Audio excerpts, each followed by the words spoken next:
ପିଲାମାନେ ମୁଁ last time ତୁମକୁ ଆଉ ଗୋଟେ ନୂଆ ଜିନିଷ କହିଥିଲି, ଗୁଣନୀୟକ ଗୁଣିତକ ବିଷୟରେ ମଧ୍ୟ କହିଥିଲି। ପିଲାମାନେ ଦେଖିଥିବ, ଯେଉଁଥିରୁ ବି 3ରୁ 4 ମାର୍କ ପିଲାମାନେ ଆସୁଛି। ଆଜି ଆମେ ଗୋଟେ ନବୋଦୟ ବିଦ୍ୟାଳୟ ପ୍ରବେଶ ପରୀକ୍ଷା ଅଭ୍ୟାସ ପ୍ରଶ୍ନର ଆମେ ଗୋଟେ ସେଟ୍ ଦେଖିବା, ଯେଉଁଥିରେ କି ତମ ପାଇଁ ପିଲେ ମୁଁ ପାଖାପାଖି 100ଟା ଭଳିଆ କୋଶ୍ଚିନ୍ ତିଆରି କରିଛି ହେଲା। ଏସବୁ ପିଲାମାନେ ଦେଖିପାରୁଥିବ, ତମ ପାଇଁ ମୁଁ 100ଟା ପାଖାପାଖି କୋଶ୍ଚିନ୍ ତିଆରି କରିଛି। ଏ ନୂଆ କୋଶ୍ଚିନ୍କୁ ଦେଖି ତମେ ମାନେ ଏଥିରେ ପାଖାପାଖି 100ଟା ଭଳିଆ କୋଶ୍ଚିନ୍ ପ୍ରିପାରେସନ୍ ହେଇପାରିବ। ବହୁତ ଗୁଡ଼ାଏ ପ୍ରିଭିୟସ୍ ଇୟର୍ କୋଶ୍ଚିନ୍ ଅଛି, ଏପଟ ସେପଟ ଏଡ଼େ ସେଡ଼େ କରି ମିଶାମିଶିକିରି ପ୍ରଶ୍ନ ବହୁତ ଗୁଡ଼ା ଅଛି, ଯାହାକୁ ତମେ ନିଜେ ମଧ୍ୟ ମୁଁ ଗ୍ରୁପ୍ରେ ପଠାଇଦେବି। ତମେ ଯଦି ଗ୍ରୁପ୍ରେ ହ୍ୱାଟ୍ସଆପ୍ ଗ୍ରୁପ୍ରେ ଜଏନ୍ କରିବ, ଏଇ ନମ୍ବର ଦେଖିପାରୁଛ ନା, ଏଇ ନମ୍ବରରେ ଯଦି ମେସେଜ୍ କରିବ ତାହେଲେ ତମେ ମାନେ ସେ ଗ୍ରୁପ୍ରେ ଜଏନ୍ କରିପାରିବ ହେଲା। ଠିକ୍ ଅଛି, 100ଟା ଭଳିଆ ଦେଖ, 100ଟା ଭଳିଆ ପ୍ରଶ୍ନ କେବଳ ତମମାନଙ୍କ ପାଇଁ ହେଇଛି ହେଲା। ବଢ଼ିଆ ବଢ଼ିଆ ପ୍ରଶ୍ନ। ଠିକ୍ ଅଛି, ଫାର୍ଷ୍ଟ କ୍ୱେଶ୍ଚିନ୍ ଡିସ୍କସନ୍ କରିବା ଆମେ। ଫାର୍ଷ୍ଟ କ୍ୱେଶ୍ଚିନ୍ରେ ପିଲାମାନେ ଦେଇଛି, ନିମ୍ନରେ ଦିଆଯାଇଥିବା ପ୍ରଶ୍ନ 4ଟି ମଧ୍ୟରୁ ସମ୍ଭାବ୍ୟ 1, 2, 3, 4 କ୍ରମାଙ୍କରେ ଦିଆଯାଇଛି। ସେଥିମଧ୍ୟରୁ ଠିକ୍ ଉତ୍ତରଟି ବାଛି ଲେଖ। ଠିକ୍ ଉତ୍ତରଟି ବାଛି ଲେଖ। ନିମ୍ନୋକ୍ତ ସଂଖ୍ୟାଗୁଡ଼ିକୁ କେଉଁଟି 3 ଦ୍ୱାରା ବିଭାଜ୍ୟ? କେଉଁଟି 3 ଦ୍ୱାରା ବିଭାଜ୍ୟ ପିଲେ? ନା 3 ଦ୍ୱାରା ବିଭାଜ୍ୟ କେଉଁ ଗୁଡ଼ାକ? ନା ସେଇଗୁଡ଼ା 3 ଦ୍ୱାରା ବିଭାଜ୍ୟ, ଯାହାର 3 ଦ୍ୱାରା ବିଭାଜ୍ୟ କିଏ? ନା 3 ଦ୍ୱାରା ବିଭାଜ୍ୟ ହେଉଛି ଯାହାର ସମଷ୍ଟି ସଂଖ୍ୟାର ଅଙ୍କମାନଙ୍କର ସମଷ୍ଟି। ଅଙ୍କମାନଙ୍କର ସମଷ୍ଟି ହେଉଛି କେତେ? ସମଷ୍ଟି ଯଦି 3 ଦ୍ୱାରା ବିଭାଜ୍ୟ, ତାହେଲେ ସେ ସଂଖ୍ୟାଟି ମାନଙ୍କର 3 ଦ୍ୱାରା, 2 21, 2 1 କେତେ? 3, ଯଦି 3ଟା 3 ଦ୍ୱାରା ବିଭାଜ୍ୟ, 450, 4 5 9, 0 ମିଶିଲେ କେତେ? ସେଇ 9। ତାହେଲେ ଅଙ୍କମାନଙ୍କର ସମଷ୍ଟି କେତେ? ଅଙ୍କମାନଙ୍କର ସମଷ୍ଟି ପିଲେ 9। ତାହେଲେ 9ଟା 3 ଦ୍ୱାରା ବିଭାଜ୍ୟ ନା ନାହିଁ? ତାହେଲେ ସଂଖ୍ୟାଟା ମଧ୍ୟ କାହା ଦ୍ୱାରା ବିଭାଜ୍ୟ? ନା 3 ଦ୍ୱାରା ବିଭାଜ୍ୟ। ବୁଝିପାରୁଛ ନା ବୁଝିପାରୁନ ହେଲା? ଆଚ୍ଛା, ଦେଖିଲ ଏଇଠି କେଉଁ ସଂଖ୍ୟାଟା 3 ଦ୍ୱାରା ବିଭାଜ୍ୟ? 8 3 0 3, 8 3 11, 11 3 କେତେ? 14। ପିଲେ 14ଟା 3 ଦ୍ୱାରା ବିଭାଜ୍ୟ କି? ତାହେଲେ ସଂଖ୍ୟାଟା ହେବ ନାହିଁ ହେଲା। ସେମିତି 6 8 9 0, 8 6 14, 14 9 23, 23 ପିଲେ 3 ଦ୍ୱାରା ବିଭାଜ୍ୟ, ତାହେଲେ ଏଇଟା ହେବ କି? ଏଇଟା ବି ହେବ ନାହିଁ। ସେମିତି 4 8 7 8, 8 4 12, 12 7 19, 19 8 27, ଏହା ସମଷ୍ଟି କେତେ? 27। ଆଚ୍ଛା ପିଲା 27ଟା 3 ଦ୍ୱାରା ବିଭାଜ୍ୟ? ହଁ ସାର୍ 27ଟା 3 ଦ୍ୱାରା ବିଭାଜ୍ୟ। ତାହେଲେ 4 8 7 8 କ'ଣ ହେଇଗଲା? ପିଲେ 3 ଦ୍ୱାରା ବିଭାଜ୍ୟ ହେଇଗଲା। ହେବ କି ନାହିଁ? ଦେଖ 4 8 7 8 3 ଦ୍ୱାରା ବିଭାଜ୍ୟ। ଏଇଟା ଦେଖିବାକୁ ପଡ଼ିବନି। 6 2 9, 6 2 8 9 17, 17 3 ଦ୍ୱାରା ବିଭାଜ୍ୟ ହେବ ନାହିଁ। ତାହେଲେ ଗୋଟିଏ ସଂଖ୍ୟା ଯିଏକି 3 ଦ୍ୱାରା ବିଭାଜ୍ୟ, ସେ ହେଉଛି 4 8 7 8। ନିମ୍ନରେ ଦିଆଯାଇଥିବା ସଂଖ୍ୟା ମଧ୍ୟରୁ କେଉଁ ସଂଖ୍ୟାଟି 8 ଦ୍ୱାରା ବିଭାଜ୍ୟ? 8 ଦ୍ୱାରା ବିଭାଜ୍ୟ ସୂତ୍ର କ'ଣ? ନା 8 ଦ୍ୱାରା ବିଭାଜ୍ୟ ସୂତ୍ର ହେଉଛି, ନା 8 ଦ୍ୱାରା କେଉଁ ଗୁଡ଼ାକ ବିଭାଜ୍ୟ? ହେଲା, 8 ଦ୍ୱାରା କିଏ ବିଭାଜ୍ୟ? ନା 8 ଦ୍ୱାରା ସେଇ ସଂଖ୍ୟା ବିଭାଜ୍ୟ ଯାହାର ଶେଷ 3ଟି ଅଙ୍କ। ଯେଉଁ ସଂଖ୍ୟାର ଶେଷ 3ଟି ଅଙ୍କ 8 ଦ୍ୱାରା ବିଭାଜ୍ୟ, ଶେଷ 3ଟି ଅଙ୍କ 1000, ହଁ ଆଉ ଗୋଟେ ଜିନିଷ ଆଣିଥା ବୋଲେ, ଶେଷ 3ଟି ଅଙ୍କ 8 ଦ୍ୱାରା ବିଭାଜ୍ୟ ହେଲା।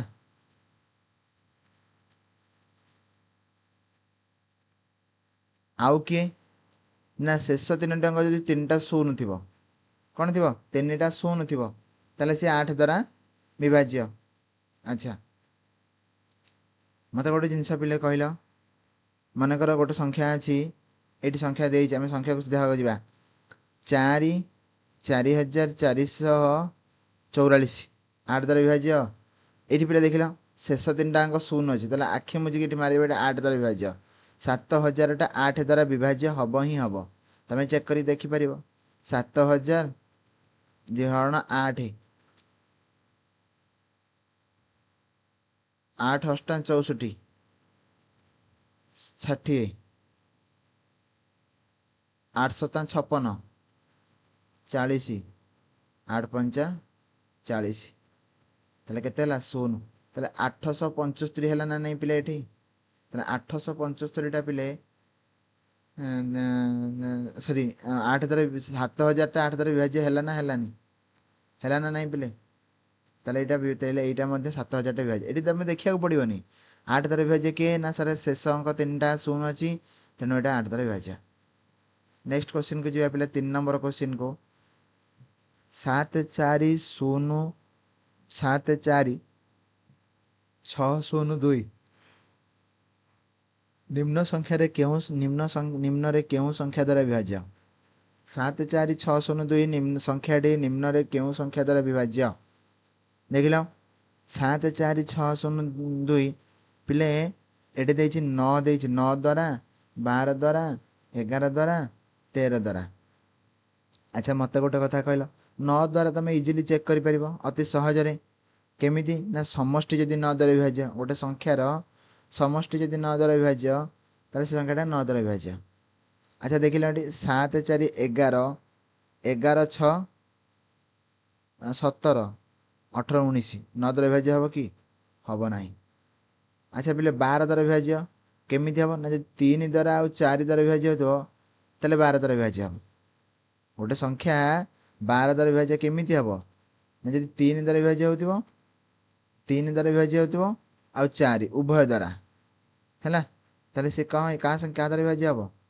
12 द्वारा विभाज्य अच्छा ये संख्या 3 द्वारा विभाज्य हो कि 7 4 11 11 6 17 18 19 3 द्वारा विभाज्य होनी ताले एटा 12 द्वारा हम ना हम कि हम ना ठीक सेमती 11 द्वारा आसी विभाज्य क्या द्वारा 11 द्वारा विभाज्य किए हम ना 11 द्वारा विभाज्य हम हूँ ना देख पिले संख्याटी 7 4 6 0 2 अच्छा देख लो 11 द्वारा विभाज्य क्या कहवा ना देख है 7 4 6 0 2 7 6 विपरीत संख्या गुड़ा मिसेब 7 6 13 14 15 15 -4 केते 11 मझी संख्या 4 + 0 11 है मझी संख्या ताले 11टा 11 द्वारा विभाज्य ना विभाज्य नुह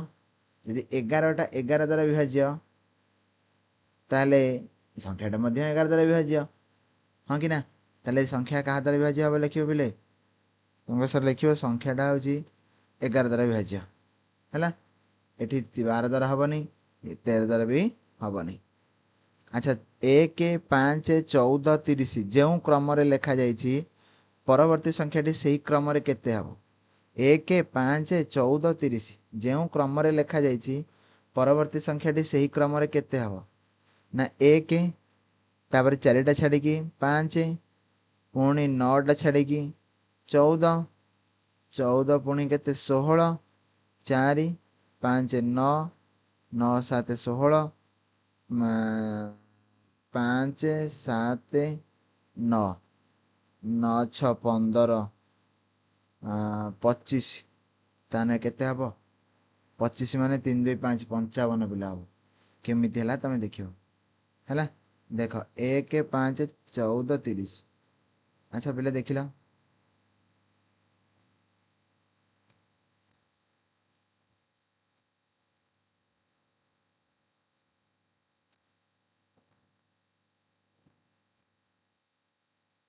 देख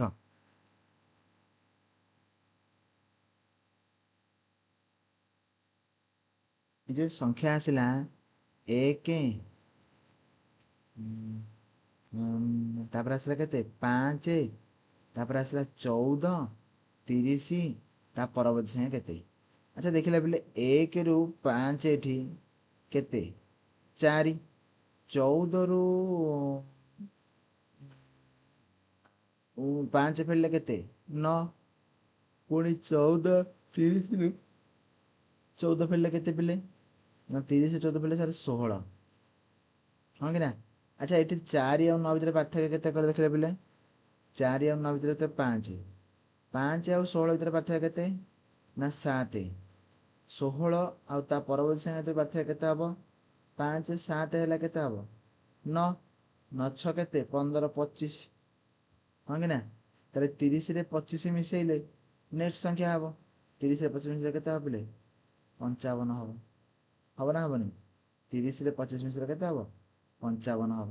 ତାହେଲେ 55 ହେଇଯିବ କ'ଣ ଅଟୋମେଟିକାଲି ତା ପରବର୍ତ୍ତୀ ସଂଖ୍ୟା ହେବ ନା ନାହିଁ? ତାହେଲେ ଏଠି ଉତ୍ତର କେତେ ହେଲା? 55 ହେଲା। ବୁଝିପାରିଲ ନା ବୁଝିପାରିଲନି? ନା ବୁଝିପାରିଲନି? ଆଚ୍ଛା ନେକ୍ସଟ ଦେଖିବା 9 ଆଉ 16 କୁ ର ବର୍ଗକୁ ମିଶାଇଲେ ସରି ଏଇଟା ବୋଧେ ପ୍ରିଣ୍ଟିଂ ମିଷ୍ଟେକ୍ ଅଛି 9 ଆଉ 16ର ବର୍ଗକୁ ମିଶାଇଲେ ନା 16 9କୁ 16ରେ ମିଶାଇଲେ ବର୍ଗକୁ 16ରେ ମିଶାଇଲେ କେତେ ହେବ? ବୋଧେ ଏଇଟା ପ୍ରଶ୍ନଟା ଠିକ୍ ଭାବରେ ଜାଣି ହେଉନି। 9କୁ 16ରେ ମିଶାଇଲେ କେତେ ହେବ?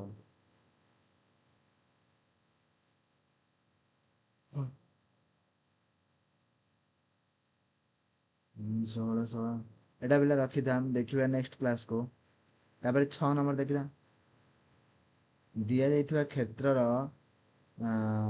ପରିମାପ ପରିମାପ ମାନେ ପରିସୀମା ପରିମାପ ପିଲେ ତମେ ଜାଣିଥାଅ ପରିମାପ ଅର୍ଥ ହେଉଛି ପରିସୀମା।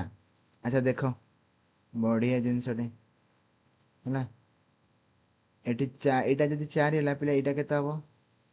4 ଏଇଟା 3 ହେଲେ ଏଇଟା କେତେ ହେବ? 3 3 ମିଟର।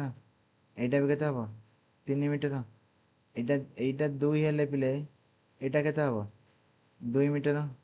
ଏଇଟା 6 ମିଟର ହେଲେ ଏଇଟା 4 ଏଇ ବାକି ତକ ଦେଇ କେତେ ହେବ?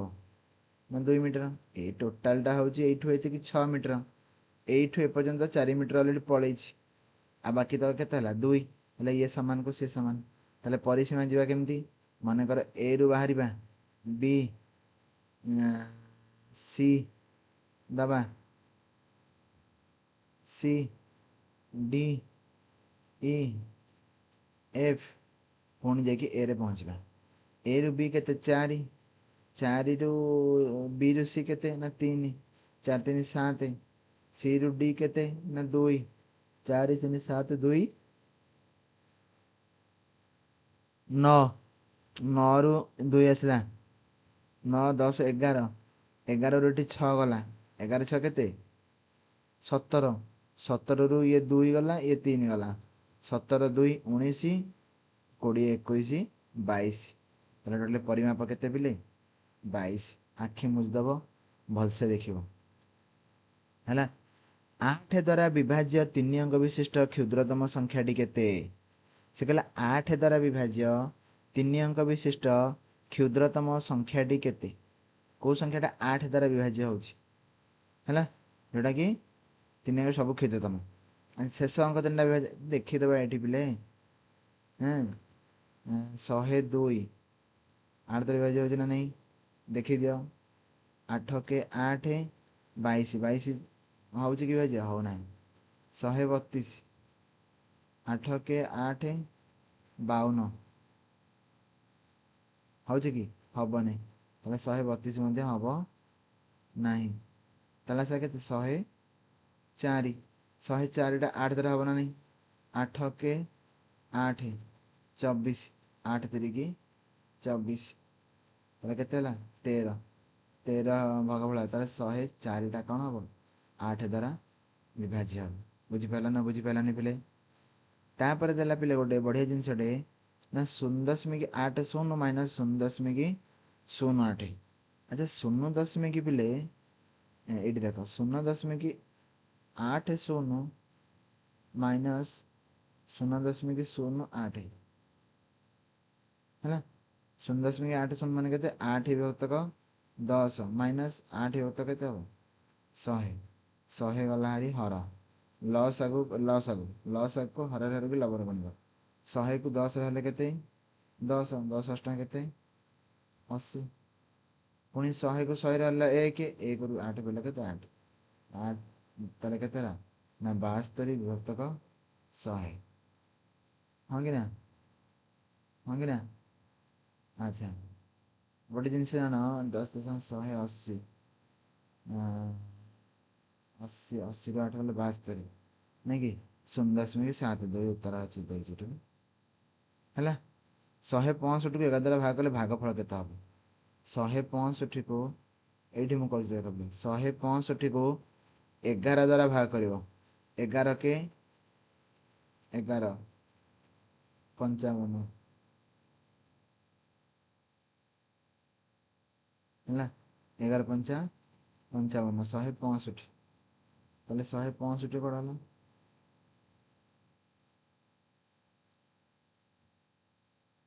ଭାଗଫଳ ଭାଗଫଳ ବା 15 ହେବ ଭାଗଫଳ କେତେ ହେବ 15 37,895ର ନିକଟତମ ପୂର୍ଣ୍ଣ ହଜାର ସଂଖ୍ୟାଟି କେତେ ହେଲା। ତ 37,895ର ନିକଟତମ ପୂର୍ଣ୍ଣ ହଜାର ସଂଖ୍ୟାଟି କେତେ?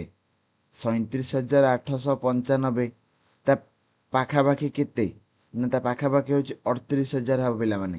କେତେ ହେବ 38,000 କେମିତି ନା 37,895ର ପରବର୍ତ୍ତୀ ହଜାର ସଂଖ୍ୟା ହେଉଛି 38,000 ପୂର୍ବବର୍ତ୍ତୀ ହଜାର ସଂଖ୍ୟା ହେଉଛି 37,000 ତାହେଲେ କେତେ ହେବ 37,000 ନହେଲେ 38,000 ଏ ଦୁଇଟା ଭିତରୁ ଯାହା ଗୋଟେ ହେବ।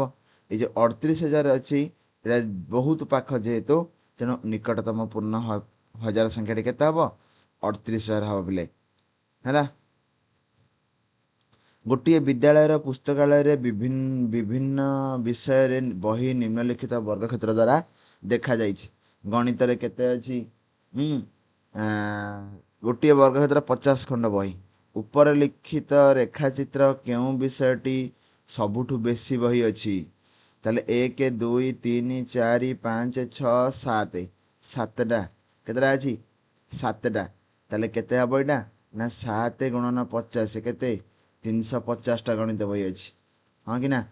ସେମିତି ଏଠି 1 2 3 4 5 6 ତାହେଲେ 6 ଗୁଣନ 50 କେତେ ହେଲା ନା 300 ଖଣ୍ଡ ବହି ଅଛି ସରି କେତେ ହେବ 300 ଖଣ୍ଡ ବହି ଅଛି ହଁ କି ନା। ଆଚ୍ଛା ସେମିତି ଇଂରାଜୀ ବହି କେତେ ଖଣ୍ଡ ଅଛି ନା 1 2 3 4 5 6 7 8 8 ଗୁଣନ ଗୋଟେ ବର୍ଗକ୍ଷେତ୍ର 50 କେତେ ହେବ 400 ଖଣ୍ଡ ବହି ଅଛି ନା ନାଇଁ ପିଲେ। ସେମିତି ଇତିହାସ କେତେ ଅଛି ନା ସାର୍ ଇତିହାସ ଅଛି 1 2 3 3 ଗୁଣନ 50 କେତେ ଅଛି ନା 150 ଖଣ୍ଡ ବହି। ସେ କହିଛି ଉପର ଲିଖିତ ରେଖାଚିତ୍ରରେ କେଉଁ ବିଷୟରେ ସବୁଠାରୁ ଅଧିକ ବହି ଅଛି ନା ଅଧିକ ବହି ପିଲା ଅଛି ଇଂରାଜୀରେ 400 ଖଣ୍ଡ ବହି ଇଂରାଜୀରେ ଅଛି। ବୁଝିପାରିଲ ନା ବୁଝିପାରିଲନି? 7 ଦ୍ୱାରା ବିଭାଜ୍ୟ ସଂଖ୍ୟା କେଉଁ ପ୍ରକାର ସଂଖ୍ୟା ହେବ? 7 ଦ୍ୱାରା ବିଭାଜ୍ୟ ସଂଖ୍ୟା କେଉଁ ସଂଖ୍ୟା ହେବ ନା ସର୍ବଦା ଯୁଗ୍ମ ହେବ ସର୍ବଦା ଅଯୁଗ୍ମ ହେବ କେତେବେଳେ ଯୁଗ୍ମ ବା କେତେବେଳେ ଦେଖ ପିଲେ 7 ଦ୍ୱାରା ବିଭାଜ୍ୟ ହେଉଛି 14 7 ଦ୍ୱାରା ବିଭାଜ୍ୟ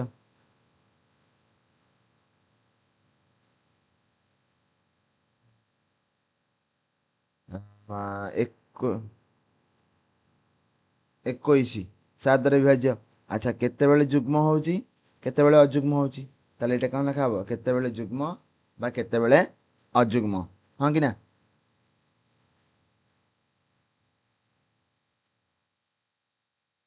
ଆଚ୍ଛା 6ଟି ଅଯୁଗ୍ମ ସଂଖ୍ୟାର ଯୋଗଫଳ କ'ଣ ହେବ?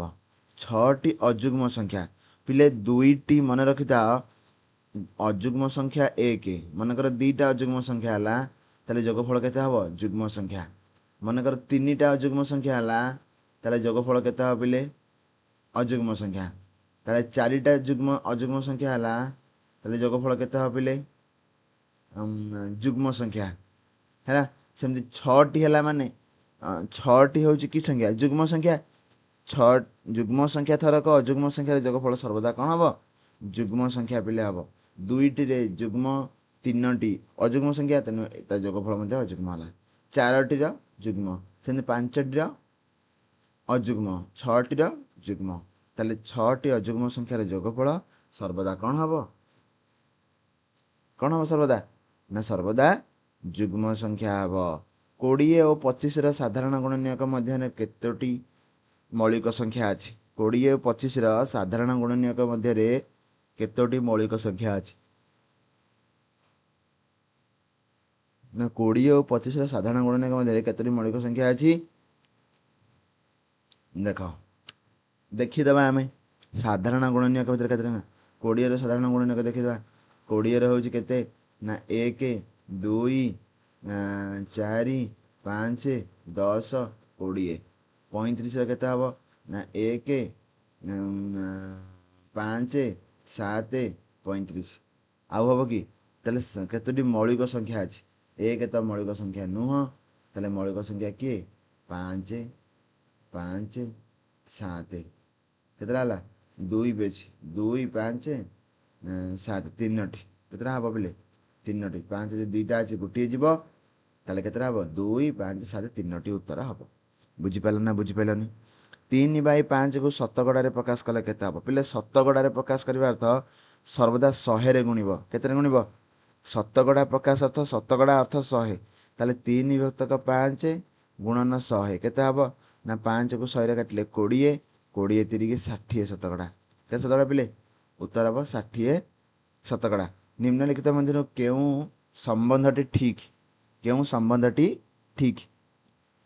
ନା ଭାଜକ ଗୁଣନ ଭାଜ୍ୟ, ଭାଜକ ଗୁଣନ ଭାଗଫଳ ଯୁକ୍ତ ଭାଗଶେଷ ସମାନେ ଭାଜ୍ୟ ହେଉଛି ଭାଜକ ଗୁଣନ ଭାଗଫଳ ଯୁକ୍ତ ଭାଗଶେଷ। ଏଇଟା ହେଉଛି ଠିକ୍ ପିଲେ ହେଲା।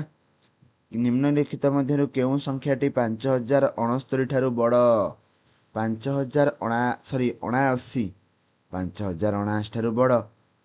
5099 ଆଉ ଆମେ ଏତେ ସହଜ ପ୍ରଶ୍ନଟା ଆମେ ଭୁଲ କରିବେ ନା ହେଲା। 25କୁ କେଉଁ ସଂଖ୍ୟା ଦ୍ୱାରା ଗୁଣିଲେ 250 ହେବ? 25କୁ 25ରେ କେତେ ଗୁଣିଲେ ପିଲେ 250 ହେବ?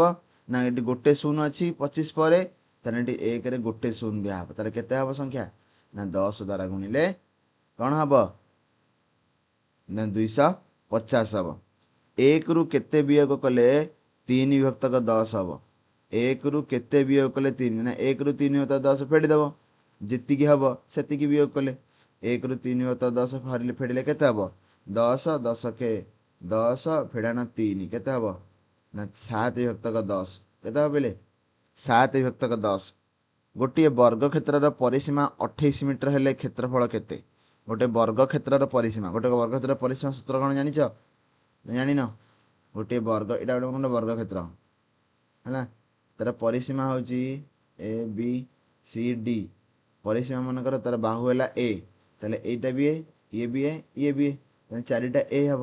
ତାହେଲେ ପରିସୀମା କେତେ ହେବ? 4A।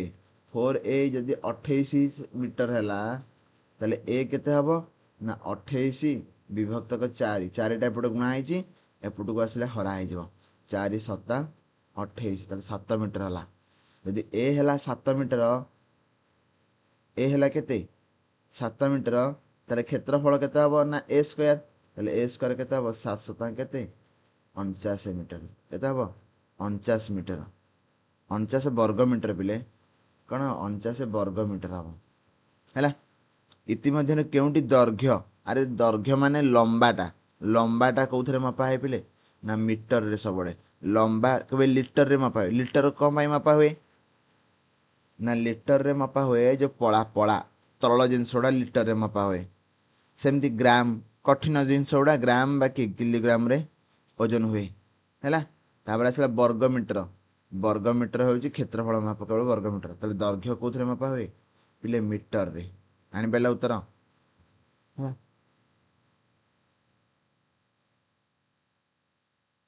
ନିମ୍ନଲିଖିତ କେଉଁ ସଂଖ୍ୟା ଶ୍ରେଣୀରେ ପରବର୍ତ୍ତୀ ସଂଖ୍ୟାଟି କେତେ?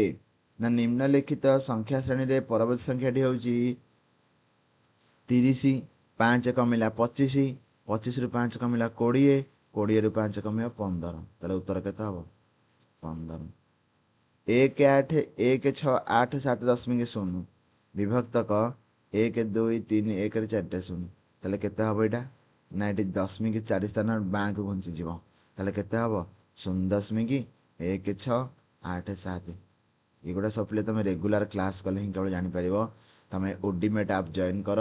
ଓଡିମେଟ୍ ଆପ୍ରେ ହେଲା ଏଇ ନମ୍ବରରେ ତୁମେ ମେସେଜ୍ କର। ଏଇ ନମ୍ବରରେ ମେସେଜ୍ କଲେ तुमको आप जॉइन करिवो आप जॉइन कर सारा पर पिले तमने आपे आपे कौन करिवो ना सब जिनस जानी परिवो हैला 7 विभक्तक 10 को केउं संख्यार प्रकाश कले केते हबो ना 7 विभक्तक 10 को हाँ 7 शतकड़ा प्रकाश कले सॉरी 7 विभक्तक 10 10 गुणन 100 शून्य शून्य कटिगला 7 दशा केते 70 शतकड़ा तार उत्तर केते हैला पिले 70 केते कम समय होउची पिले देख गोटे समघन रे केतोटी धार अछि गोटे समघन टे हम अंकन करिवा हैला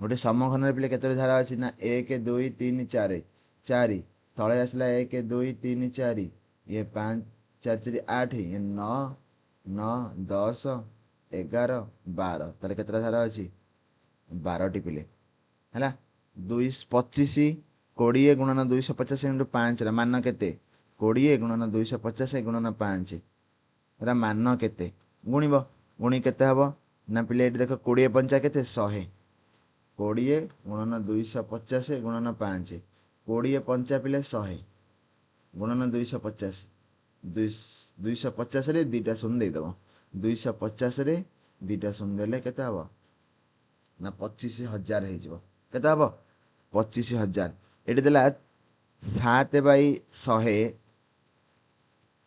मिश्रण 3 विभक्तक 10 ର मूल्य केते लॉस आउ केते गला पिले 100 गला लॉस आउ जदी 100 गला लॉस आगु को हर रे हरी लबरे गुणिबो 100 को 100 रे हल्ल केते ला 1 1 को 7 रे गुणलो 7 प्लस पुणी 100 को 10 रे हल्ल 100 को 10 रे हल्ले पिले केते हबो ना 10 हबो 100 हरण 10 होजी 10 10 प्लस 10 10 गुणन 3 हो केते 30 ताले केते हला ना 37 विभक्तक 100 ताले 0.37 हबो हाँ कि ना ताले एटा हे जो उत्तर पिले जानि पाइलो ना जानि पाइलोनी हैला 0.37 10 और 15 ର ଗ ସାଗୁ କେତେ 10 15 ଗ ସାଗୁ ପିଲେ କାଢି ଶିଖିଛ ତମେ 10 ଆଉ 15 ର ଗ ସାଗୁ 2 ରେ କାଟିଲେ କେତେ ହବ ନା 2 5 10 ସରି ଭୁଲ କହିଲି ପିଲେ 2 ରେ ହବନି ଏଟା 10 ଆଉ 15 ଯେହେତୁ 5 ଯିବ ପିଲେ 2 ଯିବନି ମୁଁ ଭୁଲ କଲି ମିଷ୍ଟେକଲି ଦେଖ 10 15 अच्छा 2 जीव कि उभय थे जीवन 3 जीव कि 3 द्वारा 10 विभाज्य हेनी 3 द्वारा केवल 15 विभाज्य हम 5 जमा 5 दुगुणे 10 5 3 कि 15 आउ जाऊँ कि किसी आउ कि जीव कि गस आउ के 5 है 2 6 8 और 9 लस आउ के 2 6 8 9 अच्छा 2 6 8 9 लस आगु पिले केते हबो हैला देखिदेवा पिले आउ गोटे जिनस करि परियो देखिकी एठी ऑप्शन में देखि परियो हैला 36 36 टा 9 द्वारा विभाज्य होउची 8 द्वारा विभाज्य होउची 36 ताले 36 हबनी 18 टा सब द्वारा विभाज्य होउची 2 द्वारा विभाज्य होउची 6 द्वारा होउची 8 द्वारा होउची कि हौनी 54 टा 8 द्वारा होउची कि हौनी ताले गोटिया रहिला केते 72 आनी पाइल नहीं आनी पाइलनी ना काढ़ गोटी गोटी काढ़ला बेलू पे तुमको समय लगे तुम ऑप्शन माध्यम चेक कर 5 7 8 0 अर्थात 5780 रे 7 स्थानीय मान के 5780 रे 7 स्थानीय मान के ना 7 हूँ सारे 700 ताले 7 गुणन 100 ताले उत्तर हम यहीटा है बुझीपार। अच्छा ये 30टा प्रश्न आज थाऊ पिले नेक्स्ट क्लास को तुम आउ 30टा प्रश्न भाया नवा हाँ आ बाकी गुड़ा धीरे धीरे धीरे धीरे कर सारीदे है तुम 30टा प्रश्न जान प्रतिदिन पिले 30टा प्रश्न तुम जान ये 30टा प्रश्न को लेकिन तुम मैंने पढ़ भल भाव है आउ पिले तुम सब बेले पिले हाँ आउ गोटे जिनस पिले कहूँ एथरक नवोदय गोटे नुआ जिनस आस कौन ना जो आमर କ'ଣ କହିଲା ପିଲେ ଇଏଟା କେଉଁଟା ନା ଯେଉଁ ମେଣ୍ଟାଲ ଆବିଲିଟି ଟେଷ୍ଟଟା କମିଯାଇଛି ମାର୍କ ଏଥର 20 ମାର୍କ ପଡ଼ିବ। ଆଉ ଇଭିଏସ୍ ପଡ଼ିବ ପିଲେ କେତେ ମାର୍କ ନା 20 ମାର୍କ ପଡ଼ିବ। ହଁ ଆଉ ପଡ଼ିବ କେଉଁଟା ନା ଯେଉଁ ଇଭିଏସ୍ ପରେ ମ୍ୟାଥ ଇଭିଏସ୍ ତାପରେ ଆଉ କେଉଁଟା ପଡ଼ିବ ନା ମ୍ୟାଥ ପଡ଼ିବ। ମ୍ୟାଥ ମଧ୍ୟ 20 ମାର୍କ ପଡ଼ିବ ପିଲେ ହେଲା। ଆଉ ଓଡ଼ିଆ ତୁମ ଲାଙ୍ଗୁଏଜ ପଡ଼ିବ 20 ମାର୍କ। ତୁମ ପାଇଁ ସହଜ ହେଇଛି କ'ଣ ନା ଏମ୍ଏଟିଟା କଟିଯାଇଛି ହେଲା। ଇଭିଏସ୍ ପିଲେ ତୁମକୁ ଦିଆଯାଉଛି ନୋଟ୍ ଦିଆଯାଉଛି। ଆପ୍ରେ ମଧ୍ୟ ତୁମେ କଣ୍ଟାକ୍ଟ କରିପାରିବ ଏ ହ୍ୱାଟ୍ସଆପ୍ ନମ୍ବର ମେସେଜ୍ କରିକି କଣ୍ଟାକ୍ଟ କରିପାରିବ। ଏ ହ୍ୱାଟ୍ସଆପ୍ ନମ୍ବରରେ ମେସେଜ୍ କଲେ ତୁମକୁ ଗ୍ରୁପ୍ରେ ଆଡ଼୍ କରିଦେବି। ଗ୍ରୁପ୍ରେ ପ୍ରତିଦିନ ପିଲେ ନୋଟ୍ସ ଦିଆଯାଉଛି। ଯେଉଁ ନୂଆ ବହି ପାଟର୍ନ ଆସିଛି ସେ ନୂଆ ବହି ପାଟର୍ନକୁ ମିସ୍ କରି ନୋଟ୍ସ ଦିଆଯାଉଛି ପିଲେ। ଏଇ ନମ୍ବରରେ ତୁମେ କଣ୍ଟାକ୍ଟ କଲେ ହେଲା ତୁମେ ପାଇପାରିବ। ଆପ୍ ନାଁ ହେଉଛି ଆପ୍ ମଧ୍ୟ ପିଲେ ଡାଉନଲୋଡ଼୍ କରି ତୁମେ ପାଇପାରିବ। ଆପ୍ ନାଁ ହେଉଛି ଓଡିମେଟ୍ ହେଲା। ଓଡିମେଟ୍ ଆପ୍ରୁ ତୁମେ ପାଇପାରିବ। ଥ୍ୟାଙ୍କ ୟୁ ପିଲାମାନେ। ଏବେ ନିଜେ ବସି ପଢ଼ାପଢ଼ି କର। ପ୍ରିପାରେସନ୍ ପୁରା ଜୋରସୋରରେ ଚଲାଅ ପିଲେ ହେଲା।